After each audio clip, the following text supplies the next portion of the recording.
il y a en moi plus grand que moi.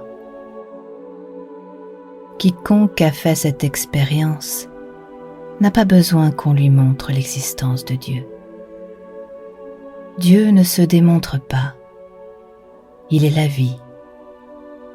Et dès qu'un homme est attentif à sa propre vie, il se heurte à cette présence merveilleuse, invisible. Qu'importe le nom qu'on lui donne, c'est une présence infinie qui le dépasse infiniment et qui est plus proche à lui-même que lui-même. L'émerveillement, c'est précisément le moment où émerge en nous une nouvelle dimension. C'est le moment privilégié où nous sommes soudain guéris pour un instant de nous-mêmes et jetés dans une présence que nous n'avons pas besoin de nommer, qui nous comble en même temps qu'elle nous délivre de nous-mêmes.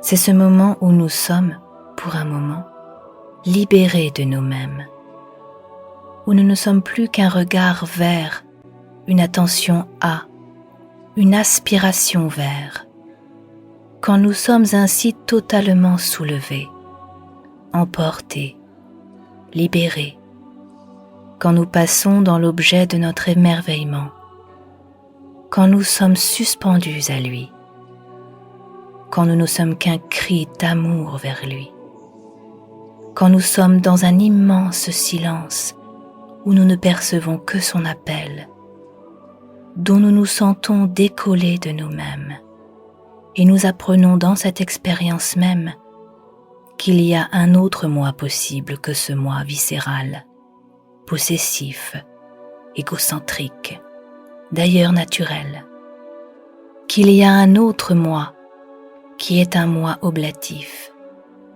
qu'il y a une autre manière d'exister que de s'accrocher à soi et de coller à soi, qui est de se donner, de s'offrir, de se perdre en un autre, et que à ce stade en effet, on ne se subit plus soi-même, mais qu'on se donne parce que l'être tout entier jaillit dans cette création d'amour. L'essentiel est de s'émerveiller, car lorsqu'on admire, nécessairement on se quitte soi-même. Il serait sans doute bien difficile d'expliquer à quoi vous reconnaissez un chef-d'œuvre. Vous êtes emportés et ravis avant toute réflexion. Et dans la lumière et la joie qui se lèvent en vous, vous identifiez soudain le mystérieux visage de la beauté, dont vous portiez en votre âme l'ineffable attente. Portrait ou paysage, le sujet se dépasse lui-même, et vous saisissez, au-delà des couleurs et des formes, une réalité que vous retrouverez bientôt dans une fugue de Bach ou dans une symphonie de Beethoven, dans une gerbe de fleurs ou dans un regard d'enfant. Une réalité qui n'est d'aucun temps, ni d'aucun lieu, qui rayonne de toute œuvre d'art sans être enfermée en aucune, toujours ancienne et toujours nouvelle, mystérieusement reconnue sous le voile qui la laisse inconnue. Une réalité éternelle, vivante, intérieure, dont le cœur de l'homme n'a jamais cessé de subir la merveilleuse aimantation.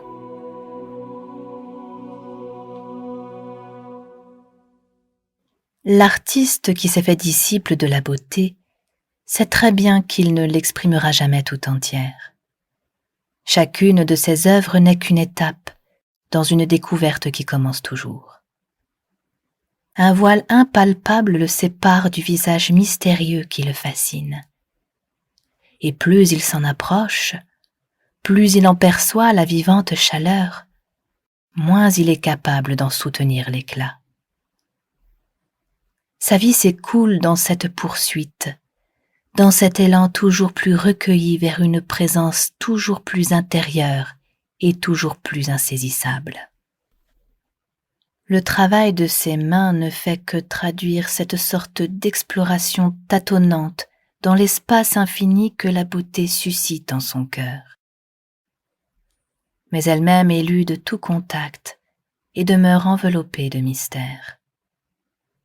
Personne ne peut dire ce qu'elle est autrement qu'en disant ce qu'elle n'est pas. L'œuvre parfaite est celle qu'au bout d'un moment on ne voit plus, parce qu'elle est toute nimbée d'autre chose, qu'une présence invisible l'enveloppe et qu'ainsi par elle, comme au travers d'un sacrement, nous sommes mis au contact avec la source lumineuse qui est la beauté même. L'œuvre parfaite, c'est celle qu'on ne voit plus parce qu'elle est pleine de ce rêve, de cette présence, et qu'elle nous entraîne vers elle, vers la pure beauté, l'infini que nous appelons Dieu. C'est justement au moment où l'artiste a communié avec la beauté qu'il a réussi à pénétrer, à entrer au cœur de cette matière et à lui communiquer cette vibration qu'il a éprouvée dans ce contact de son âme avec Dieu. L'art est une des voies les plus émouvantes par lesquelles l'homme s'approche de Dieu, soulevant avec lui la matière, infusant à la matière cette recherche, faisant participer la matière à sa propre communion avec la beauté. L'artiste, au moment créateur, est toujours un être qui écoute, un être qui se livre, qui devient transparente à la présence infinie et qui est capable d'inscrire dans cette œuvre cette dimension qui dépasse toutes les limites de la matière et qui, à travers la matière même, nous permet de triompher de la matière, de la glorifier. La vocation d'artiste est une vocation de sainteté, si la sainteté veut dire précisément être toujours perméable à la lumière, être toujours ordonné selon le rythme de l'éternité, être toujours ce chant vibrant où retentit la divine musique. Ce ne sont pas des mots, toute la réalité humaine est là, en ce fond que seul l'amour peut atteindre, que seule la bonté éveille et que l'art se propose d'ordonner. Les heures étoilées, comme dit Zweig, celles où dans l'émerveillement, l'amour ou la compassion, nous sommes soudain guéris de nous-mêmes en nous perdant de vue pour n'être plus qu'un regard vers cet autre qui transparaît dans un spectacle de la nature, dans une découverte scientifique, dans une musique, dans un visage. Ces heures de grâce nous ouvrent un chemin. Dans leur lumière, notre quête d'un supplément d'être a un sens. Ce vide que nous sommes peut être comblé. Notre liberté a une puissance créatrice, mais qui ne s'actualise vraiment que dans notre libération. Nous sommes bien d'une certaine manière les créateurs de nous-mêmes, mais dans une offrande d'amour qui nous désapproprie de nous-mêmes en l'amour infini qui nous reçoit.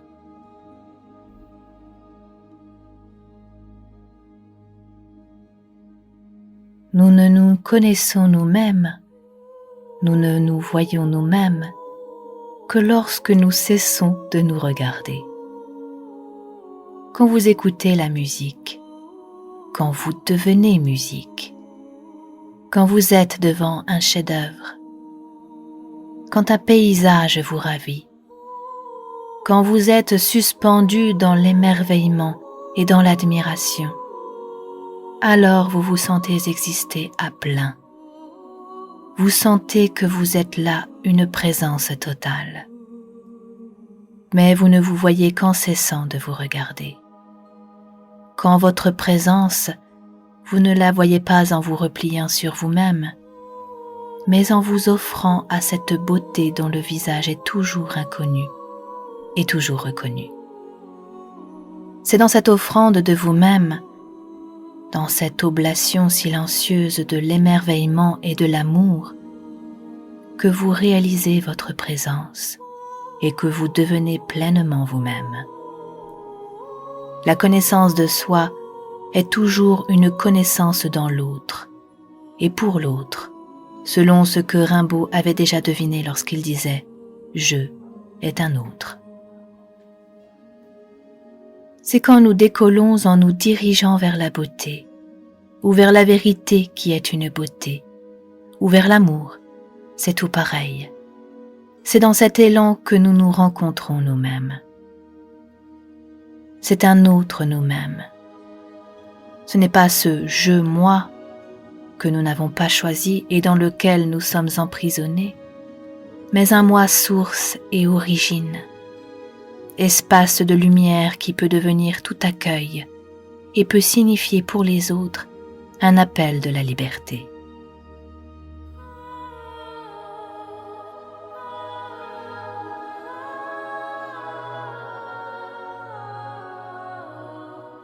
Dieu ne se définit pas.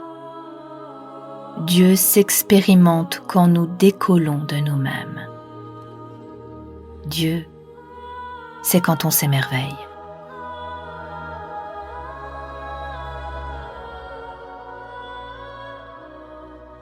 Et c'est par là justement que Dieu entre dans la vie. Il entre dans la vie comme l'affleurement, comme la manifestation de cet infini qui, tout d'un coup, prend un visage, se personnalise.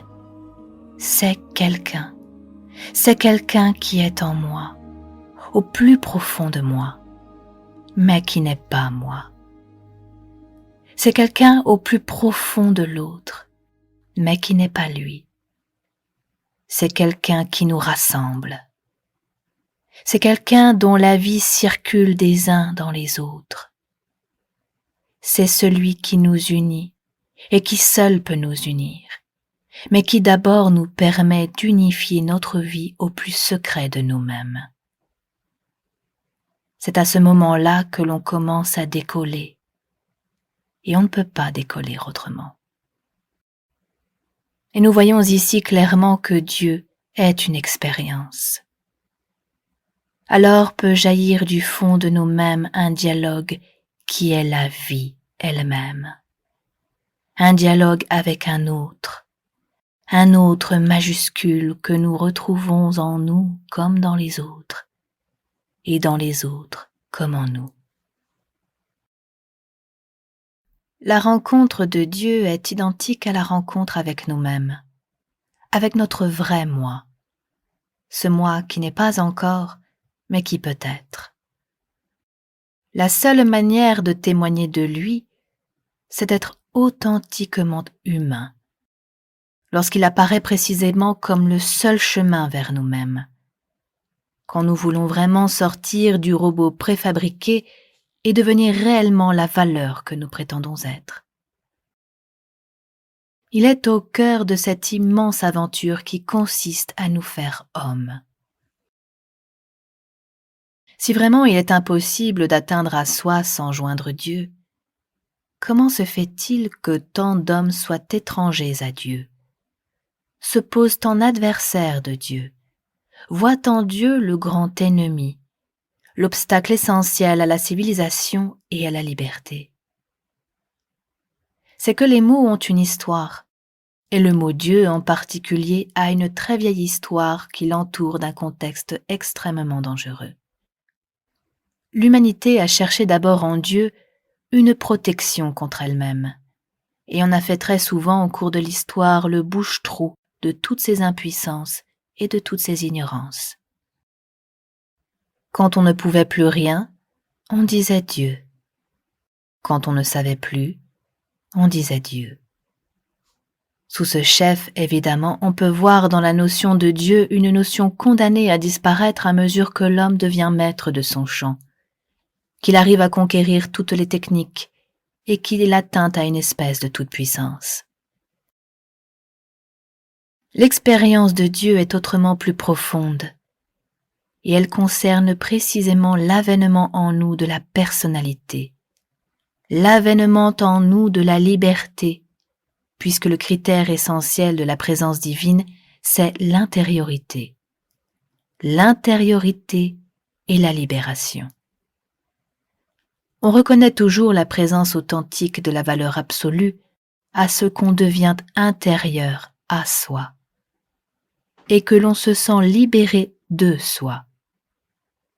Mais jusqu'à ce qu'on en arrive à cette expérience personnifiante, personnalisante et libératrice, il y a naturellement un long chemin.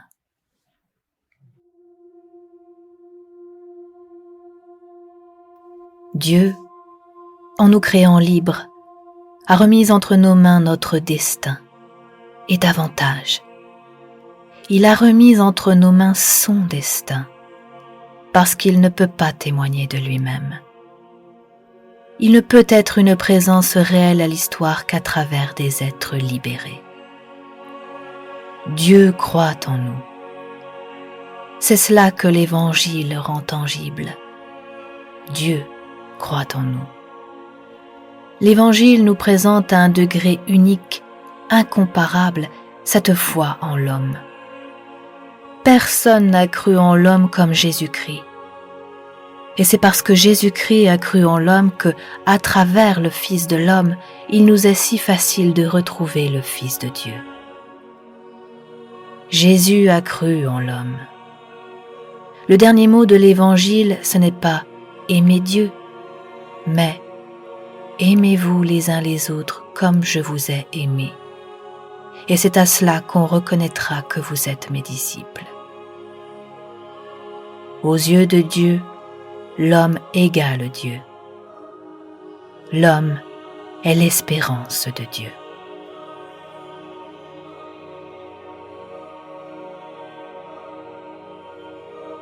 Tout l'athéisme moderne refuse Dieu.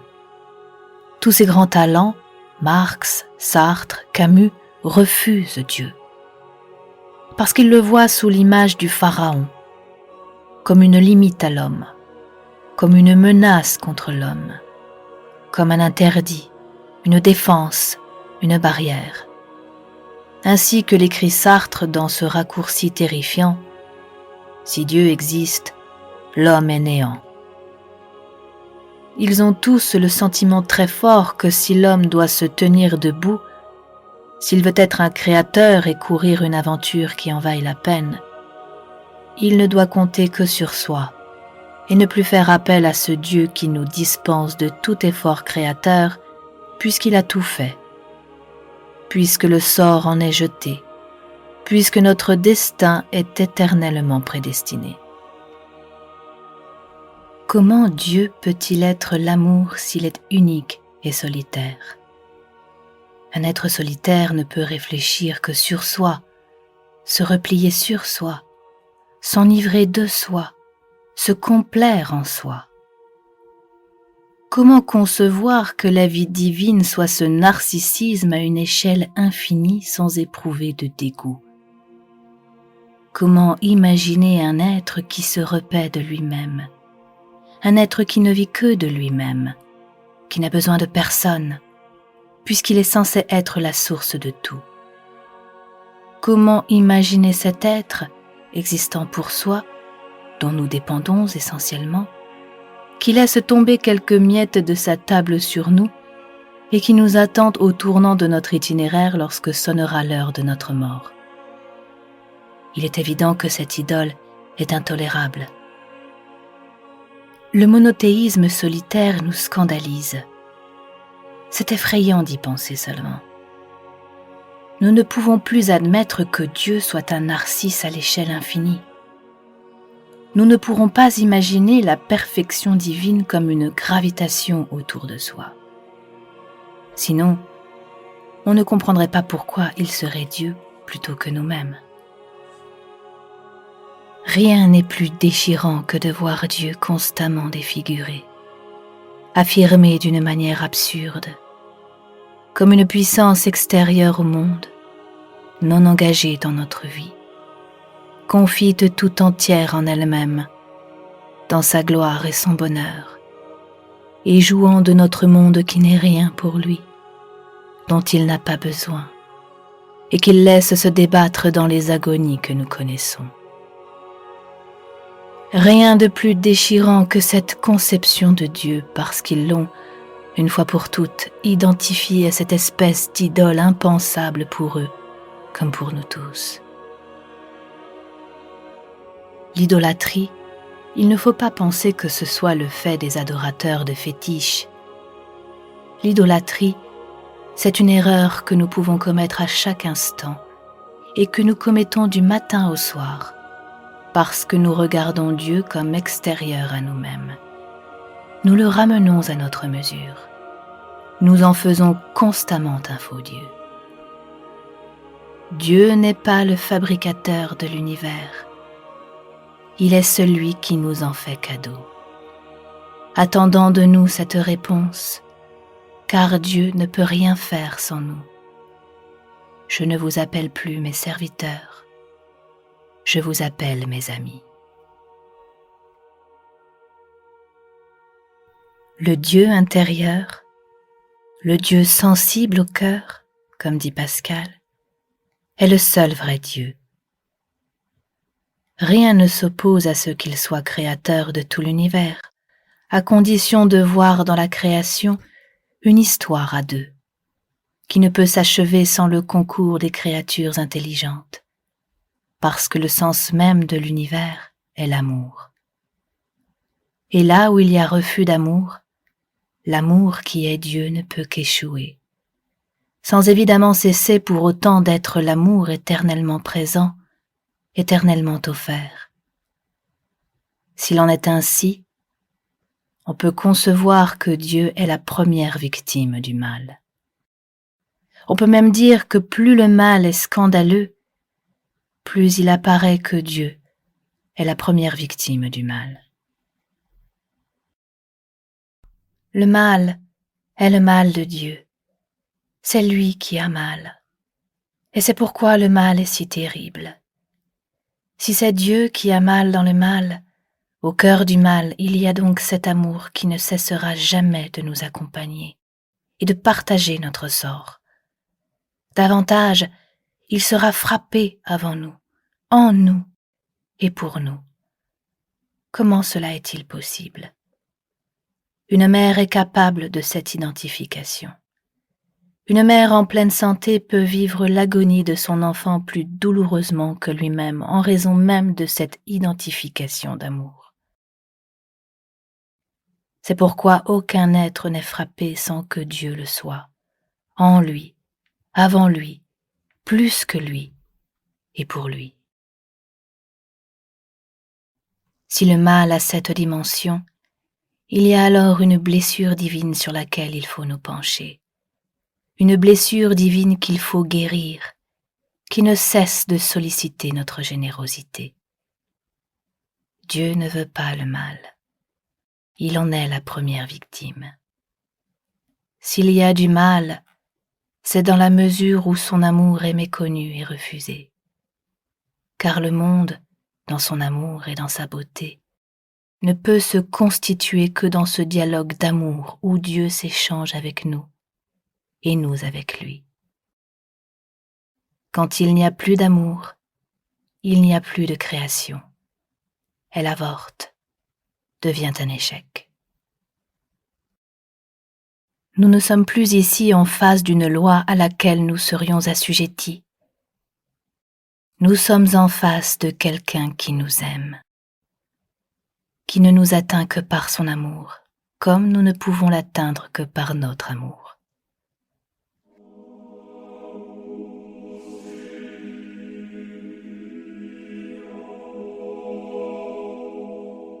Je voudrais que nous gardions, à travers toute l'expérience humaine, à travers toutes les catastrophes dont chaque jour les journaux nous apportent la désolante nouvelle, que nous gardions cette certitude que Dieu est toujours là derrière l'événement.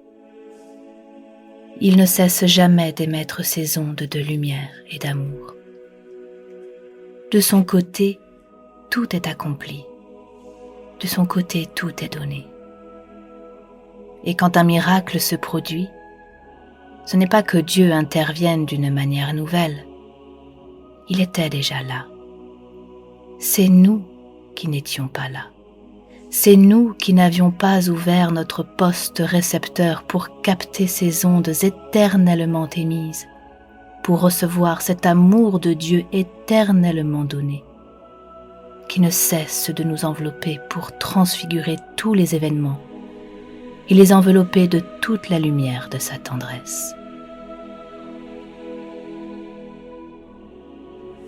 La divinité vécue dans cette lumière comme elle l'est par l'humanité du Christ se révèle immédiatement comme fragile et menacée, fragile et désarmée, fragile et sans défense.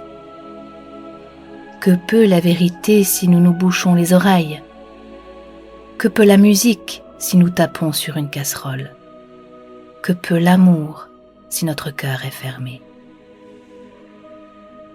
Les biens de l'esprit sont des biens vulnérables parce qu'ils sont des biens intérieurs. Ils ne peuvent être saisis que du dedans.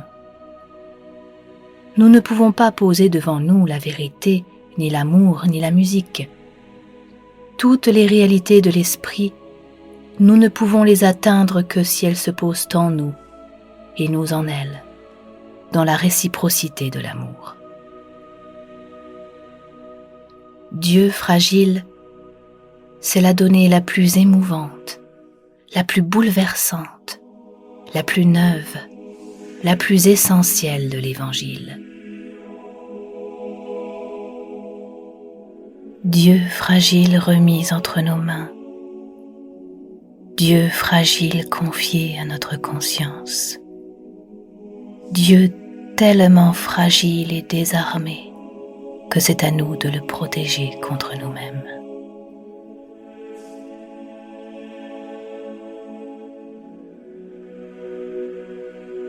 La lumière luit dans les ténèbres. C'est les ténèbres qui ne la saisissent pas. Elle est dans le monde. C'est le monde qui ne la connaît pas. Elle vient chez les siens. C'est les siens qui ne la reçoivent pas. Dieu est toujours déjà là, c'est-à-dire que Dieu est toujours donné, donné, donné.